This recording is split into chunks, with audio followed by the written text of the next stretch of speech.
జై భవాని, జై జై భవాని, శ్రీమాత్రే నమః.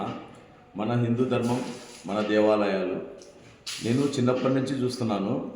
మన డోన్లో కొండ మీద నేను చిన్నగా ఉన్నప్పుడు బాగా వింటుంటే 4 నుంచి మైక్ పెడతారు. అంటే సుప్రభాతం మైక్ పెడతారు. అంటే ఆ సుప్రభాతం మైక్ వినపడడం వల్ల మన మనసు మారుతుంది బాగా. అంటే ఆధ్యాత్మిక ఇంకా బాగా ఆలోచన వస్తుంది. మంచి పాటలు వినాలి, భక్తిలో ఉండాలి అనే ఆలోచన వస్తుంది. ఇప్పుడు ఏమైంది అంటే మనకి అప్పుడు 4 గంటలకు మైక్ పెడితే ఇప్పుడు 4 అయింది, కొండ మీద మైక్ పెట్టినారనే ఆలోచన వచ్చింది. ఇప్పుడు జరుగుతున్న జనరేషన్లో దేవాలయాల కాడ మైక్ పెట్టడమే మానేసినారు. ఎందుకంటే నాకు ఒక చిన్న చేదనుభవం. ఈరోజు పొద్దున 5 గంటలకి మన దేవాలయంలో మైక్ పెట్టినా. పక్కన ఇల్లంట ఆయనది, నాకు కూడా తెలుసు. ఇప్పుడు వచ్చి మైక్ తగ్గించి పెట్టు అని చెప్తున్నాడు ఆయన.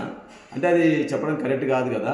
తగినంతనే మైక్ పెడతారు దేవాలయాల్లో. ఎందుకంటే దేవాలయాల్లో మైక్ పెట్టడం వల్ల మన మనసు అంటే ఇళ్ళ పక్కన ఈ దేవాలయం చుట్టుపక్కల ప్రాంతాల్లో కూడా ఒక భక్తి మార్గంలోకి పోవడానికి దేవాలయాల్లో మైక్ పెడతారు.